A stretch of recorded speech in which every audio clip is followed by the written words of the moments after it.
وسلم وبارك وكرم ومجد وعظم على سيدنا وحبيبنا وشفيعنا وقرة أعيننا ومولانا محمد افتح باب رحمة الله عدد ما في علم الله صلاة وسلاما دائمين بدوام ملك الله وعلى آله وصحبه ومن تبع سنته واهتدى بهداه أما بعد فقلت رب اشرح لي صدري ويسر لي أمري واحلل عقدة من لساني يفقهوا قولي اللهم اجعلنا وسائر المسلمين ممن يستمعون القول فيتبعون أحسنه اللهم أغننا بالعلم وزينا بالعلم وأكرمنا بالتقوى وجملنا بالعافية اللهم أكرمنا بنور الفهم وأخرجنا من ظلمات الوهم وافتح لنا أبواب رحمتك وانشر علينا حكمتك يا رب العالمين سبحانك لا علم لنا إلا ما علمتنا إنك أنت العليم الحكيم.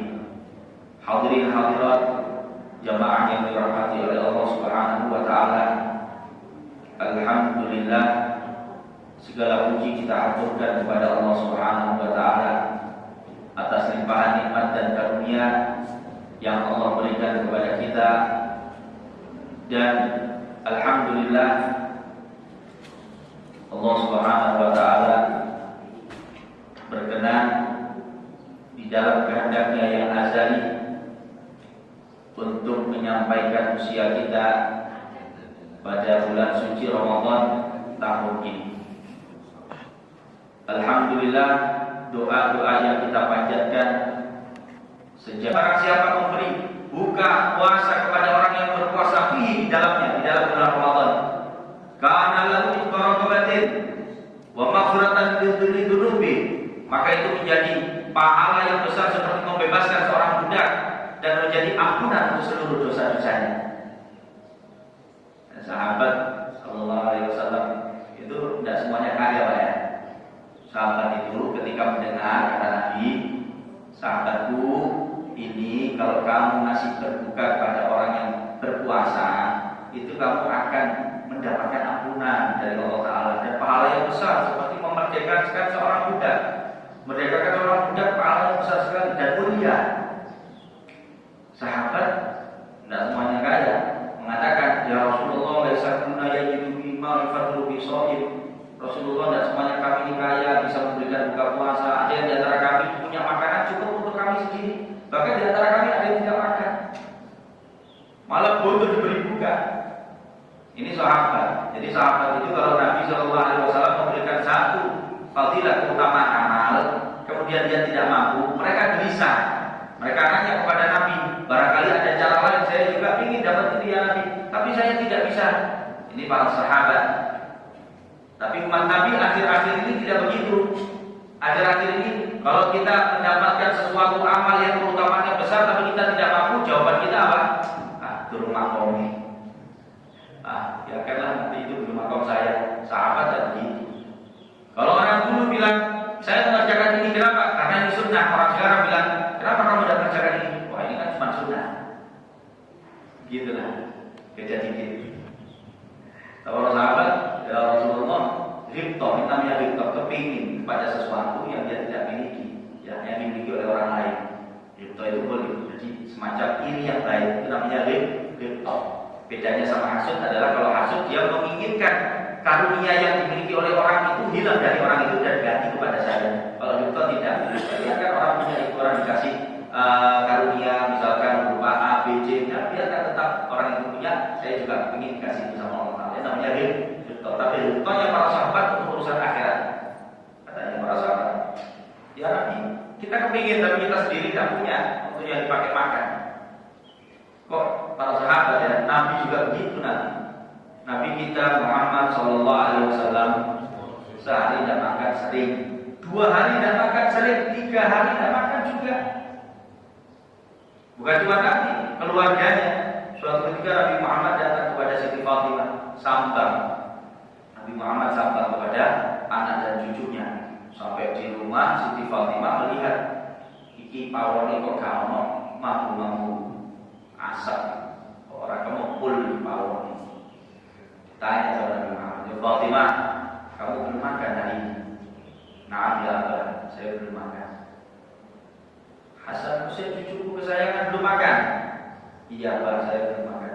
Mana Ali bin Abi Thalib? Ali bin Abi Thalib suamiku keluar mulai pagi mencari makanan tapi belum dapat juga sampai saat ini, wahai Abah. Apa kata Nabi Muhammad?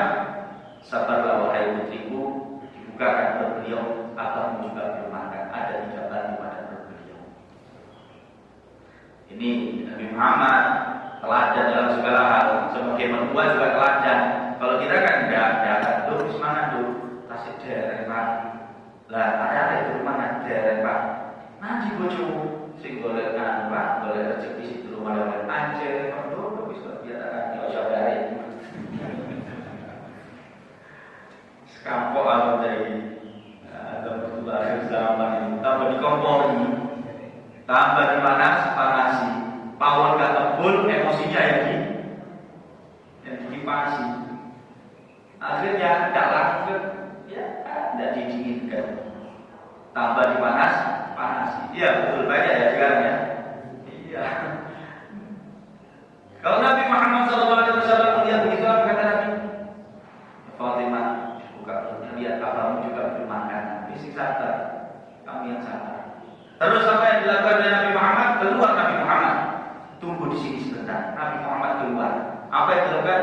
Nabi Muhammad mencari makan buat anak, cari kerja Nabi Muhammad, buat makan anaknya Siti Fatimah dan cucu-cucunya, bantu, bukan manasi, mendinginkan keadaan plus bantu menantunya.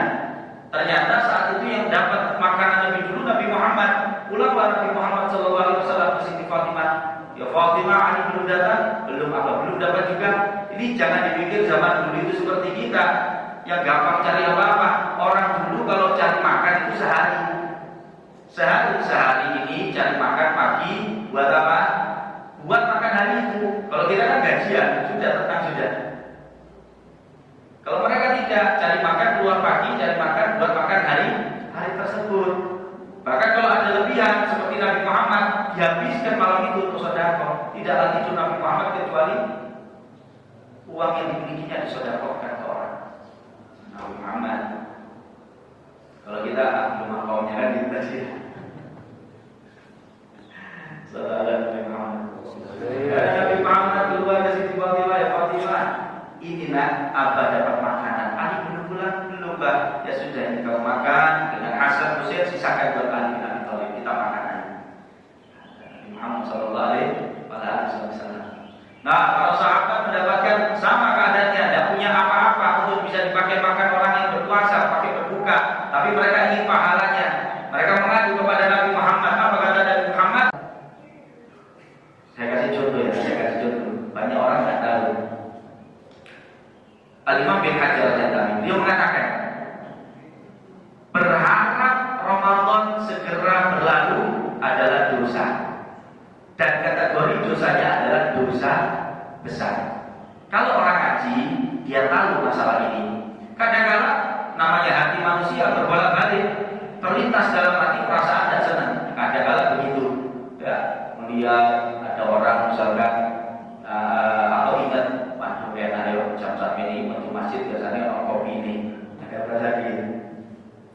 Enak ya ngopi pagi-pagi sebelum berangkat kerja. Kerentakan hati, tapi membuat hati ini agak sempit. Karena sekarang waduh saya kira Ramadan gak bisa ngopi. Ini kalau orang ngaji, ini tahu ini bahaya. Kalau diteruskan maka dosa besar. Karena ngaji dia tahu di stop ini kerentakan hati. Kerentakan yang pertama tadi lewat begitu saja masih dimaafkan. Tapi kalau dilanjutkan dosa besar. Kalau orang ngaji dia selamat dari selamat. Ada lagi contoh. Alhamdulillah, Lebaran kurang 28 hari lagi. Ramadan satu kali sudah muncul itu, ya guyonan. Alhamdulillah, Lebaran kurang 28 hari lagi. La haula wala quwwata illa billah. Guyonan, kan guyon cuma ada atas. Kenapa? Karena ada haji. Bikin orang ini jadi senang Lebaran, senang kehilangan Ramadan. Iya, senang alhamdulillah. Kalau sampai dia dalam hatinya senang Ramadan berlalu, katanya Syekh bin Hajar ini adalah dosa. Kenapa terjadi? Karena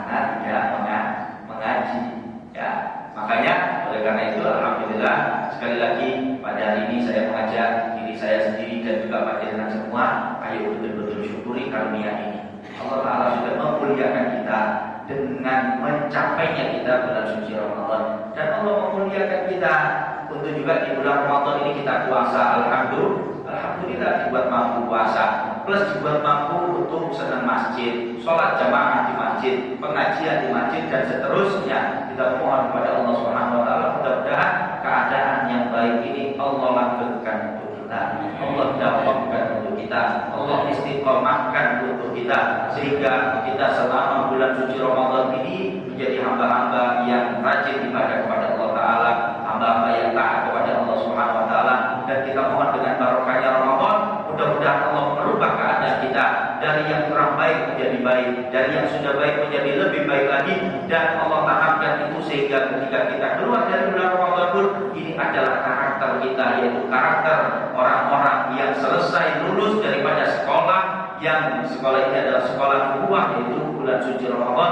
Mudah-mudahan Allah Subhanahu Wa Taala menjadikan kita sekali lagi orang-orang yang istiqomah mendekat kepadanya, sehingga tatkala memang ajal kita datang, tatkala memang ini adalah Ramadan terakhir kita, maka Allah menjadikan bahwasannya keadaan kita menjadi keadaan yang paling dekat dengan Allah Subhanahu Wa Taala semasa hidup kita. Tatkala kita wafat, keadaan kita wafat itu adalah keadaan terbaik kita, prestasi terbaik kita, kondisi spiritual terbaik kita, paling dekatnya kita dengan Allah Subhanahu Wa Taala.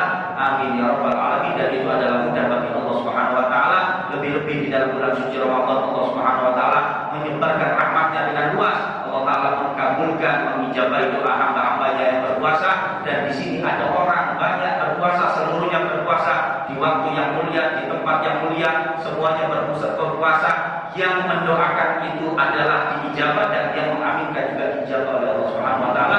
Kita mohon kepada Allah Subhanahu Wa Taala pada akhirnya kita kelak akan menjadi orang-orang yang husnul khatimah, bi husnul khatimah, bi husnul khatimah.